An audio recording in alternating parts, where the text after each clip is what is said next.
जय श्री कृष्ण। आपको पता है, जो सबसे ज़्यादा सच बोलने की क्षमता रखते हैं ना, उन्हें सबसे ज़्यादा नफ़रत का सामना करना पड़ता है। क्योंकि सबको सच्चाई हज़म नहीं होती ना। ज़रूरी नहीं सारे सच सबको अच्छे लगे।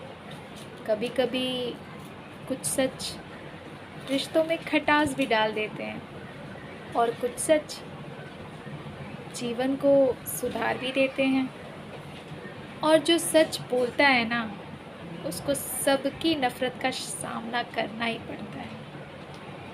इसीलिए अगर आप सच बोलने वाले इंसान हैं ना, तो सबकी नफ़रत को डट के सामना कीजिए। उनकी नफ़रत से घबराइए मत, क्योंकि आज नहीं तो कल सच की जीत ज़रूर होती है। राधे राधे।